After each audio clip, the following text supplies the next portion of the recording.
Walking Dead. Well, that was nice and civil. Starting off on a good point. I think this is the perfect kind of franchise to have completely polar opposite opinions of. Because you're dealing with how connected you are to certain characters. I remember when the first season came out, I would talk to people that are like, I played it, I didn't really like any of the people. I'm like, well, you live on Mars. I don't know how you could possibly not be invested in some point in the story, especially a character like Clementine. So I'm not surprised. This is, as editor-in-chief, though, congratulations, Ben. My first tweet that I ever got that was like, what the heck's up with that review score was for you. Sure. For part 5, wrapping up season 2 of The Walking Dead. Not a huge fan. Probably one of the reasons I think, just assuming before you get off and running, is because you do care so much about Telltale and you care so much about these characters and the series that you hold it in high esteem and you want it to meet a certain bar. And it didn't. So I'm curious for you to kick it off. Whoa. Spoiler disclaimer. Yes, definite spoilers. No holds barred. Yeah. No holds barred. So wait. Give them a moment to stop it watching. And now, go. So what you're saying I think is absolutely true, and it's going to sound like an excuse, but I don't think that's a shield for any of my criticisms. Like, sometimes I read game reviews, and I'm like, I don't know how they feel about this game. They're just sort of telling me about what it is, not how they felt about it. And something that I really wanted to get across in the Walking Dead reviews, and you kind of mentioned this, is you can tell when I'm enamored with something. You can tell when I'm angry at something. I'm really angry, and I think the people that weren't angry at those things responded to that. And I was kind of all over the place with this season. I was looking back on all the reviews, and it was like, episode 1, 9, episode 3,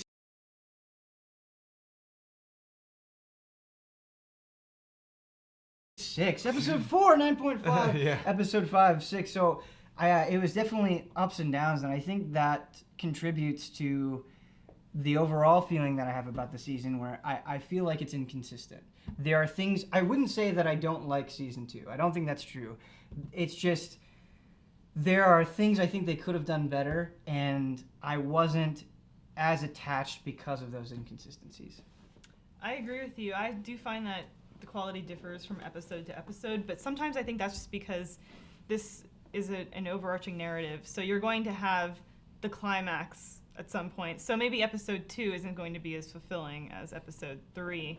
And that being said, episode 1 of season 2 was much better than episode 1 of season 1. Like, it gets you. Maybe it's because you know the characters, you know the content, what it's going to do.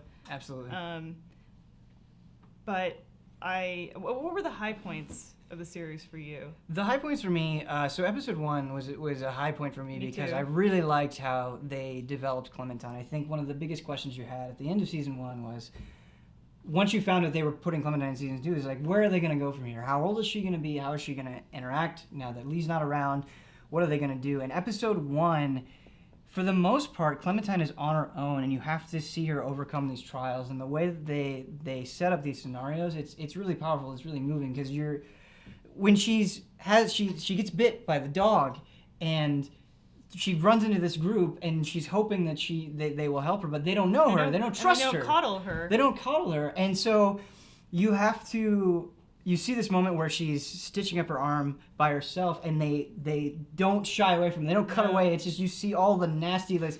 It's painful. I had to look away every time I drove that needle into my arm. I hate to use this word because it's overused in game journalism vernacular, I guess, but it's really visceral. It's a visceral way to represent that growth, and for me it was super powerful. You see a total evolution of Clementine. That's what I loved about her, because in The Last of Us there's a similar relationship between Joel and Ellie, though Ellie she just enters as this really tough little girl, but Clementine is kind of this fragile. She's this fragile, like, little flower when episode 1 starts, and then by the end of season 1 starts, then by the end of season 2, she has totally evolved. She's toughened up. She's matured. You see a complete change of character with her. When you look back to season 1, and she's grossed out by slathering the zombie or the walker goo on herself. But then in season 2, she just says, this is what we have to do. This is how we have to survive. Like, that to me is character evolution, and I love Clementine. I love Clementine older more than I did the sweet little Clementine that we all loved and wanted to protect. Now, I have not played at all of season 2. I finished season 1. I haven't touched season 2. I Yeah. kind of like to step back from these anything that's like part of a complete package. I like to wait for the package to be done and then just like fly through it all at once. And that was how I played it.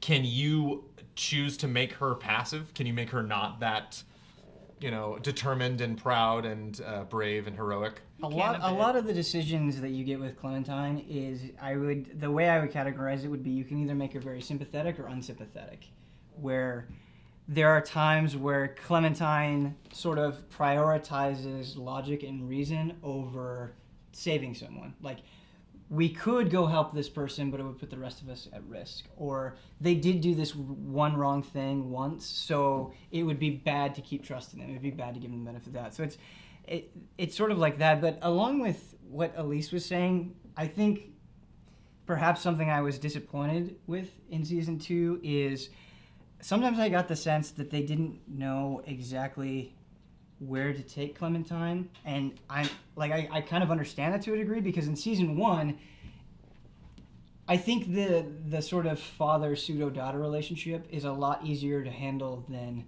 this girl growing up in this post-apocalyptic situation, because there would be times where Clementine would still sort of act like a kid, but then there would be times where she was doing everything for the adults. Oh, Like I pointed she that out does in everything. season 3. It's like She does like we we need somebody to shimmy up a drain pipe. Call Clementine. Right. And She's constantly in danger. I sort of felt like there was this conflict in making her appear more mature and more powerful, but sometimes I think they went a little bit too far to where it wasn't very believable anymore. Totally wasn't like you get to a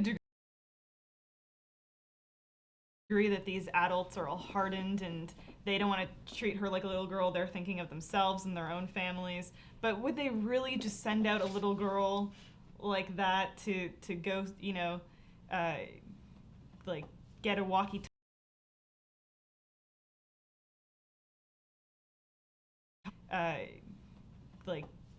talkie or start like you don't to a degree believe that they would actually do that. Have you I guys think. read the comic at all? I read the first volume. Yeah, that's about my experiences with it as well. I read a lot of it. I think I got up to volume like 12 or something before, of like the big, volumes when they would release those.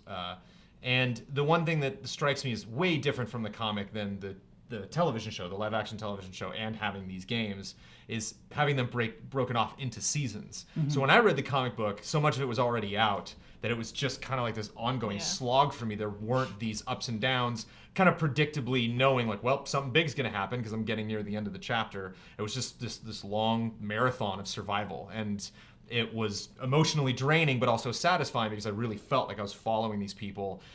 They were not presented, unlike the TV show, where they all have to be beautiful all the time. Like, it was not that way. It was just done in black and white. They all looked like they really needed sleep. They really needed a shower. They really needed a warm bed. Do you think they're going to run into trouble if they want to make this a long show because they're stuck with this girl, they're stuck with this one character, they have to make each season, each 5-chapter arc mean something and be special in its own way? Are you worried about season 3? Like, what do they do? Where do you go with her there where they haven't gone before in these 10 full episodes that they've already released? To me, looking forward to season 3, I think about a teenage Clementine, and Clementine maybe meeting someone and falling in love, and then having to make the ultimate choice between survival and somebody she cares about, or which she's already done to a degree. But I would love another season. I don't know about you. Do you think it would flip the script if you start season 3 totally brand new character, and maybe like in the part of the first episode that person bumps into Clementine, but so again you're not making the same. It's one thing to make the same decisions. I mean, they're all, like you were saying, the same decisions. It's like, do we save this person or that person? Do we go this way or that way? And it's just how they creatively frame each of the scenarios that makes it feel like it's different or pulls at different parts of your heart or your brain. Do you think it again, they're kind of retreading old, familiar territory if they're having it be the same character, if they maybe have focus on somebody else? Or do you just love Clementine so much that's like, it's got to be her, they got to focus on her? You're getting into one of my biggest problems with The Walking Dead, and this extends beyond just the game. So when I watched, I really liked seasons 1 and 2 of The Walking Dead television show, and then I didn't like season 3, and then I liked season 4 even less, and I'm kind of getting some of that in Walking Dead season 2, because the way that Walking Dead establishes itself is it has to kill off major characters all the time. It makes the world more believable if you don't have those untouchable heroes, right? It makes me buy into it more. And so in season 1, there would be times when characters would die and I was like, oh my god, like it was fresh. I was like, I can't believe that they did that, because stories are largely told the same way. We're not used to the rug being pulled out from under us, right? I think that's why so many people like Game of Thrones. But you also run into this problem where when you're constantly reintroducing new characters and then you see similar things start happening to them, it's diminishing returns, right? And so I would be worried about a new character because you can already kind of tell that story right now. It's like, okay, this new character, she's going to struggle, and then she's going to find a group, and then the group doesn't trust her, and then there's political drama within the group. Like, there were a lot of beats in season 2 that were so predictable it was frustrating. And I think what Walking Dead needs is that level of unpredictability, which I think is interesting. And maybe Clementine being a teenager would be an answer to that. To me, there are those predictable beats and situations that are just they're retreading the same thing. But I still find myself, when presented with a situation where I have to make a choice, I'm sweating, and I'm pausing the game, trying to determine what I'm going to decide, and if this is actually like, if they're giving me the illusion of choice, or if this is a choice I'm doing that's going to have ramifications that affect the rest of my playthrough or not. And to me, that's still, and maybe I'm just a simpleton and I like these kind of games. Well, but to me, that shows the merit of it. An entertaining game, to say the least. It's not often you play a game and you're constantly, damn you, game, Yeah. like, for making me do this. It doesn't happen a lot. You're usually fairly confident. Even in something where it's like, you're going to be good or evil, it's like, you make that choice at the beginning and then you just ride that throughout the course of the game. We are running long for your Sorry. typical report, which is good because we're covering a lot of content here. To wrap things up, how did yours end? How did yours end? And how were they different? I think I got the worst ending. I played through it twice, so it ended 2 different ways. What were your endings? The first ending I got, I couldn't bring myself to kill Kenny. So man, I feel so bad for saying, like, even though we had a spoiler disclaimer, I feel so bad for saying this. He killed Jane, and then he comes over, and you can make the choice whether to leave with him or to go off on your own. And I was like, no, Kenny, you're insane. And Clementine was off on her own. The final thing that you see is she's walking with a baby, and a horde of zombies are in the distance, and she smears zombie guts on the baby and herself and proceeds forward. The other way that it ended is I killed Kenny, and I went with Jane, and we went back to our old shelter, which in season 3, where Carver was hiding out, and we run into a group of a family, a father, a mother, and a son, and you have to decide whether or not you want to let them in and let them use the shelter, and I decided to let them in. Those were the 2 endings that I saw. So I got your first ending, because I couldn't kill Kenny either. Right. God damn it, Kenny! I couldn't kill him. Kenny's so frustrating to me. I knew that he had gone off the deep end, but I was still defending Kenny till the end of that game, just because I couldn't. To me, he's also just a sad figure that I just have way too much empathy for Kenny. That I was like, I just can't leave Kenny. I want to have empathy for Kenny, but I don't. At the end, I said, I can't go with you, Kenny. I can't spiral out in whatever you're doing. So I went on my own, but I looked up all the endings and I looked into it, and your second ending was probably one of the better ones, because there is an ending where you go with Kenny and you get to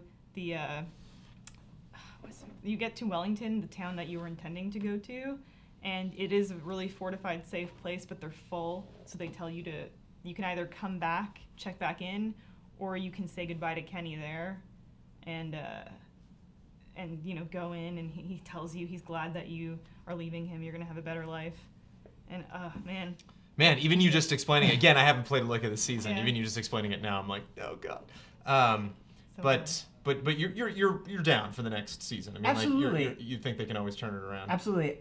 There were things about season 2 that I really, really loved, and I think it says a lot about Telltale and how good they are at presenting stories, where more so than a lot of other games, I'm interacting with these characters like I put myself into the situation. Like, if somebody did this to me, how would I feel about it? Mm-hmm. And because you're allowed to make choices, and because your own personal opinions are going into those choices, you're gonna feel dramatically different. Like you're gonna feel different than I feel about it, and I'm gonna feel different than she feels about it. And that's why I think it's important to get together, because I might see something as disappointing, but you may not have even encountered Right. that thing. Yeah. So Your score demonstrates that, Ben. Right. They broke the mold with you as far as Telltale is concerned. I know it's emotional, but I appreciate you guys talking it about is. I have something for you, Ben. Oh, yeah. Present She has to something you. to present to me. I don't know if Since you I don't know if I'm worthy of this. You got a lot of flack because of your reviews. Yes. So I wanted to present you with this. My two favorite pals. There you go. Look at this. There you go. To Ben demonstrate Moore. your Did Christmas hardcore come commitment. early? We'll turn it towards the camera, yeah. Ben Moore, great reviews on Walking Dead. Well, some might say not. Definitely heartfelt, much like the series. Heartfelt, that's true. You're like my Clementine. Can we get a Oh. fancy painting now for every single report? That'd be really Yes, great. yes, we need to now. All right, time to wrap it up. Thanks, All guys. right, thanks. Come on. They don't look armed. This your place?